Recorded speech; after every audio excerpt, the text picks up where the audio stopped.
প্রতিদিন নাস্তা বানাতে না ভালো লাগলে আজকের রেসিপি আপনার জন্য। হ্যালো এভরিওয়ান, আসসালামু আলাইকুম। শুধুমাত্র 2 কাপ ময়দা দিয়ে 1 মাসের জন্য নাস্তা বানিয়ে রেখে দিতে পারেন। 1 মাস পর্যন্ত রেখে দিতে পারবেন, কোনো প্রকার নষ্ট হবে না। এরকম একটা পটের মধ্যে, 1-2টা পটের মধ্যে, একটাতে ধরবে না সব, 1-2টা পটের মধ্যে আপনি রেখে দিতে পারবেন। রেখে 1 মাস পর্যন্তই খেতে পারবেন, কোনো প্রকার নষ্ট হবে না। চলে যাচ্ছি মূল রেসিপিতে। বিসমিল্লাহির রহমানির রহিম। আমি একটা বাটিতে 2 কাপ ময়দা নিয়ে নিচ্ছি। আপনাদেরকে দেখিয়ে দিচ্ছি কতটুকু কাপের পরিমাণ, কাপটা কতটুকু।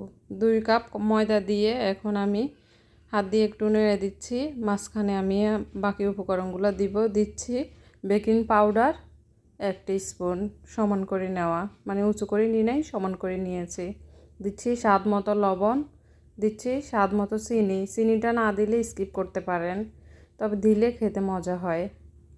দিচ্ছি রান্নার রেগুলার তেল দিয়ে আমি ভালো করে মেখে মিক্স করে নিচ্ছি। আমি হাতের সাহায্যে খুব ভালো করে মেখে মিক্স করে নিচ্ছি, আর দেখতেছি তেলের পরিমাণ কি আর লাগবে কি না। তো আমার কাছে দেখেন তেলের পরিমাণটা কম মনে হচ্ছে, কারণ ময়দাগুলা চাকা চাকা হয়ে আসে না। যতক্ষণ পর্যন্ত না ময়দাগুলা চাকা চাকা হয়ে আসে ততক্ষণ পর্যন্ত আমি একটু একটু করে তেল দিব, আর এভাবে মেখে নিব, মেখে মিক্স করে নিব। তো তেলের পরিমাণ কম মনে হচ্ছে দেখে আমি আর একটু তেল দিয়ে দিচ্ছি। তেল দিয়ে আমি আবারও মেখে নিচ্ছি। তেলের পরিমাণটা ঠিকঠাক হয়েছে বুঝবেন ময়দাটা মেখে নেওয়ার পর, দেখবেন যে চাকা চাকা হয়ে যাবে। এই যে চাকা চাকা হয়ে আসছে, এখন বুঝে নিচ্ছি যে তেলের পরিমাণটা ঠিকঠাকই হয়েছে। এখন আমি আরও কিছুক্ষণ মেখে নিচ্ছি। মেখে আমি এখন অল্প অল্প করে পানি দিব, পানি দিয়ে আবারও মেখে নিব। এভাবে পারফেক্ট একটা ডো রেডি করে নেব। অল্প অল্প করে পানির পরিমাণটা দিতে হবে, একসাথে বেশি দিতে যাবেন না, তাহলে আটাটা নরম হয়ে যাবে। একটু একটু করে দিবেন আর ভালো করে মেখে নেবেন, হাতের সাহায্যে মেখে নেবেন। এতে করে আটাটা সফট হবে, মানে মেখে নিতে খুব সুবিধা হবে। অন্য কিছু দিয়ে হ্যান্ড উইক্স বা চামচ টামচ এগুলো দিয়ে কিন্তু মেখে নিতে সুবিধা হবে না। হাত দিয়ে মেখে নেবেন, হাত দিয়ে মেখে নিতে সুবিধা হবে। তা আমিও হাত দিয়ে মেখে নিচ্ছি আর অল্প অল্প করে পানি দিয়ে দিচ্ছি। তো আমার কতটুকু পানির পরিমাণ লাগছে আমি আপনাদেরকে পানিটা দেওয়ার পরে বলবো। মানে একটু একটু করে দিচ্ছি, 1 কাপ পানি নিয়ে অল্প অল্প করে দিয়ে দিচ্ছি আর মেখে নিচ্ছি। তা আমার এখানে পুরোপুরি 1 কাপ পানি লাগে নাই, একটু থাকিয়ে গেছে পানি। 1 কাপ পানির মধ্যে দেখেন এতটুকু পানি থেকে গেছে। এখন আমি 10 মিনিটের জন্য ঢাকনা দিয়ে রেখে দিব, এতে করে আটাটা সেট হবে।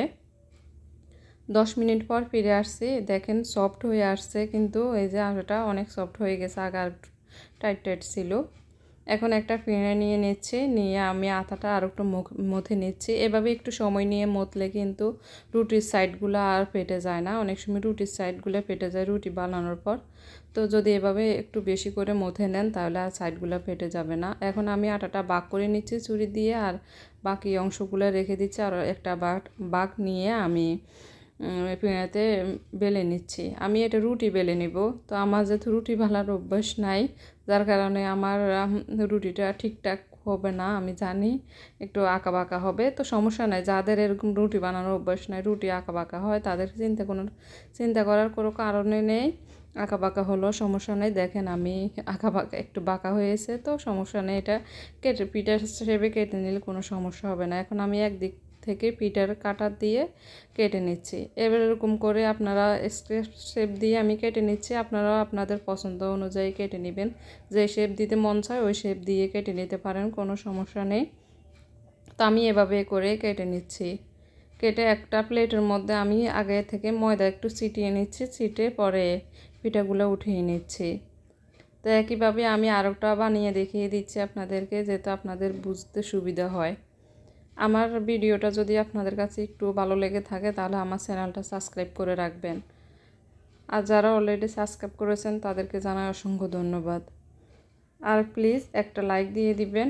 আপনাদের কাছে আমার একটাই অনুরোধ, আপনারা একটা লাইক দিয়ে আমার ভিডিওটা কন্টিনিউ করবেন। তা আমি সেমভাবে আরেকটা রুটি ভেলে এরপরে ফিটার কাটার দিয়ে আবারও কেটে নিচ্ছি। এটা আপনারা গোল শেপ বা চারকোনা শেপ, মানে যে কোনো শেপ দিতে পারেন, কোনো সমস্যা নেই। তো সেমভাবে আমি সবগুলো পিঠাই কেটে নিব, বানিয়ে নেব। এখন চলে যাচ্ছি চুলা। আমি চুলার মধ্যে আগে থেকে তেল গরম বসিয়ে দিলাম একটা কড়াইয়ের মধ্যে।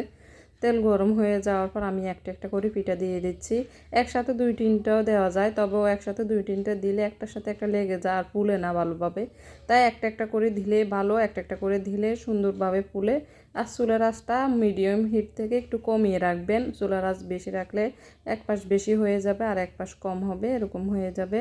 তাই চুলার আঁচটা মাঝারি হিট থেকে একটু কম রেখে পিঠাগুলো দিবেন আর একটা একটা করে যত তাড়াতাড়ি দেওয়া যায় দিয়ে আমি একটু দিয়ে এবার উল্টিয়ে দিচ্ছি। দেখেন এবার করে বানিয়ে নিতে পারেন, মানে এক পাশ হয়ে গেলে পরে উল্টিয়ে দিতে পারেন একটা একটা করে। আবার চাইলে আমি আরেকভাবেও দেখিয়ে দিব, দুইভাবে দেখিয়ে দিব। তো আপনার কাছে যেভাবে বাছতে সুবিধা হয় ওইভাবে করে বেজে নিতে পারেন। একটু পর পর এই পাশ করে দিবে, ওই পাশ করে দিবে, এভাবে এক পাশ এই পাশ ও পাশ করে আমি পছন্দের কালার আসা পর্যন্তই ভেজে নিব। তবে ব্রাউন কালার করে ভেজে নেবেন, এতে করে কিন্তু পিঠাটা অনেক দিন পর্যন্ত সংরক্ষণ করতে পারবেন, মানে মশমশা থাকবে। আর যদি একটু কালার কম করেন তাহলে কিন্তু পিঠাটা বেশি দিন মশমশা থাকবে না, কোথায় যাবে। তাই একটু ব্রাউন কালার করে ভেজে নেবেন। তো আমার পছন্দের কালার চলে আসছে, যে দেখেন ব্রাউন কালার করে ভেজে নিয়েছি। এখন আমি উঠিয়ে নিচ্ছি। তো সবগুলো পিঠাই আমি উঠিয়ে নিচ্ছি। উঠিয়ে নিয়ে আমি সেমভাবে আবারও দিয়ে দিব তেলের মধ্যে। এখন আবারও সবগুলো উঠিয়ে এখন আমি আবারও একটা একটা করে দিয়ে দিচ্ছি পিঠাগুলা। এই যে একটা একটা করে নিচ্ছি আর দিয়ে দিচ্ছি, একটা একটা করে নিয়ে দিয়ে আমি বলছি ওইবার কিন্তু আমি এক পাশ হয়ে যাওয়ার পর নেড়ে দিয়েছি। এবার কিন্তু আমি এক পাশ হয়ে যাওয়ার পরে না, এর আগে আমি পিঠাগুলো সবগুলো দিয়ে পরে আস্তে আস্তে করে চামচ দিয়ে নেড়ে দিব। এতে করে কোনো সমস্যা হবে না, পিঠাগুলো ফুলবে। আর তেলে দেওয়ার সাথে সাথে কিন্তু পিঠাগুলো ফুলে উঠতেছে, একদম ফুলে ডাবল হয়ে যাচ্ছে। তা আমার ক্যামেরাতে কিন্তু পুরোপুরিভাবে বোঝা যাচ্ছে না, আসলে কিন্তু অনেক ফুলেছে পিঠাগুলা। তো তেলের মধ্যে উঠানোর পর বুঝতে পারবেন যে কতটা সুন্দর হয়েছে, কত ফুলকো ফুলকো হয়েছে পিঠাগুলা। এখন আমি এভাবে উল্টিয়ে পাল্টিয়ে নাড়তে থাকবো চামচ দিয়ে।